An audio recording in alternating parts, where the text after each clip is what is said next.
சட்டமன்ற பேரவை தலைவர் அவர்களே, இதுவரை இந்த அரசின் முக்கிய திட்டங்களை எடுத்துரைத்துள்ள நான் தற்போது மாநிலத்தின் ஒட்டுமொத்த நிதி நிலைமையை விளக்க உழைக்கிறேன்.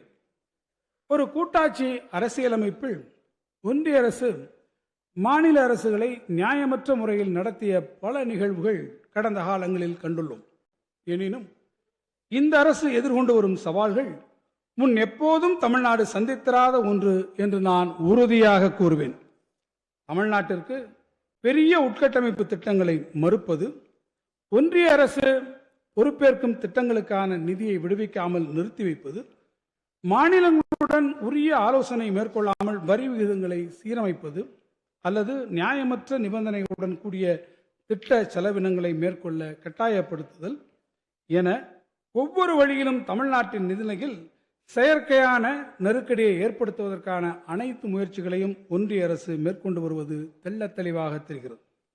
நடப்பு நிதியாண்டில் அரசு எதிர்கொண்டு வரும் சவால்களில் சிலவற்றை இங்கு நான் பட்டியலிட விரும்புகிறேன். பல்வேறு மாநிலங்களில் ஆட்சேபனைகள் மற்றும் எதிர்ப்புகளுக்கு கருத்தில் கொள்ளாமல் சரக்குகள் மற்றும் சேவைகள் வரி விகிதங்களை சீரமைப்பதற்கு சரக்குகள் மற்றும் சேவைகள் வரி அமைப்பு ஒப்புதல் அளித்தது.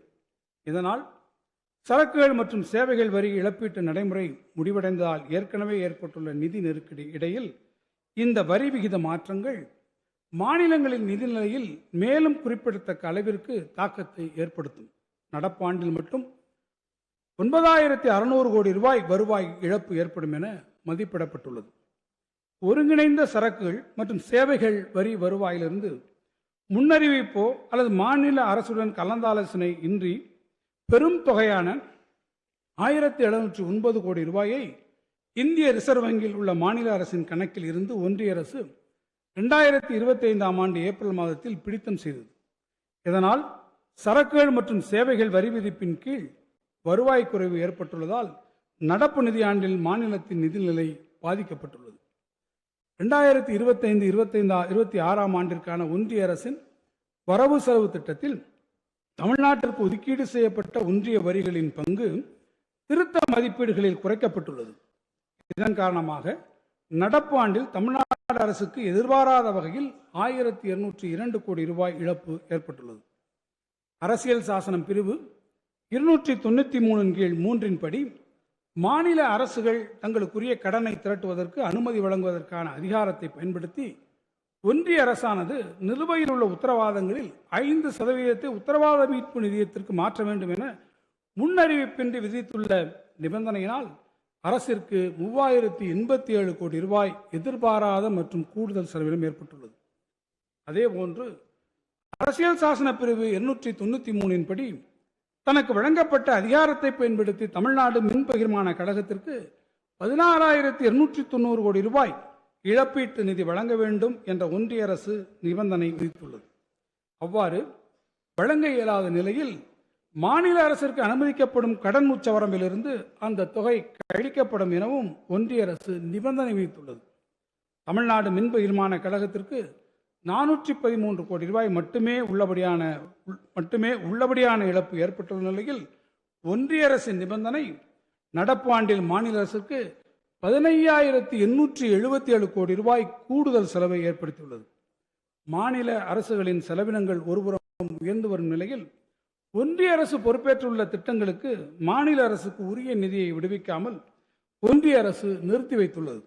ஒருங்கிணைந்த கல்வி இயக்கத்திற்கான மானியங்கள் 3548 கோடி ரூபாய், ஜல்ஜீவன் இயக்கத்திற்கு 3112 கோடி ரூபாய் மற்றும் ஊரக உள்ளாட்சி அமைப்புகளுக்கு ஒன்றிய நிதிக்குழு பரிந்துரைப்படி விடுவிக்கப்பட வேண்டிய மானியங்கள் 2246 கோடி ரூபாய் ஆகியவை ஒன்றிய அரசு இவ்வாறு நிறுத்தியுள்ளவற்றில் உள்ளடங்கும். சென்னை மெட்ரோ ரயில் திட்டத்தின் 2ஆம் கட்ட பணிகளுக்கான செலவினத்தை ஒன்றிய அரசும் மாநில அரசும் 50:50 என்கின்ற விகிதாச்சாரத்தில் மேற்கொள்வதற்கு ஒன்றிய அரசு ஒப்புதல் அளித்திருந்தாலும் அதன்படி மாநில அரசுக்கு கிடைக்க வேண்டிய பலன்கள் இன்றளவும் முழுமையாக கிடைக்கப்பெறவில்லை. இதன் காரணமாக மாநில அரசின் சொந்த நிதியிலிருந்து விடுவிக்கப்பட வேண்டிய ஒன்றிய அரசின் பங்கான சுமார் 9500 கோடி ரூபாய் மாநில அரசின் மொத்த நிலுவை கடன்களின் ஒரு பகுதியாகவே தொடர்ந்து வருகிறது. இதனால் மாநிலத்தின் கடன் மற்றும் மொத்த உள்நாட்டு உற்பத்தி விகிதம் உயர்ந்து காணப்படுவது மட்டுமல்லாமல் மாநிலத்திற்கு உரிய கடன் திரட்டும் திறனையும் பாதித்துள்ளது. இதனால் மாநில அரசின் பணப்புழக்கமும் பாதிக்கப்பட்டுள்ளது. பலமுறை நினைவூட்டப்பட்ட போதிலும் தமிழ்நாடு அரசின் கோரிக்கையை செவிமடுத்து இதற்கான நடவடிக்கைகளை ஒன்றிய அரசு மேற்கொள்ள தவறியுள்ளது. நடப்பு நிதியாண்டில் மாநில அரசு எதிர்கொண்டு வரும் இத்தகைய சவால்களால் ஒன்றிய அரசு மாநில அரசின் நிதிநிலையில் ஏற்படுத்தியுள்ள அழுத்தமானது மாநிலத்தின் நிதிநிலையில் நெருக்கடியை ஏற்படுத்தியுள்ளது. இவ்வாறான சவால்களுக்கு இடையிலும் மாண்புமிகு முதலமைச்சர் அவர்கள் தனது அயராத முயற்சிகள் மற்றும் அயராத அர்ப்பணிப்பு ஆகியவற்றின் மூலம்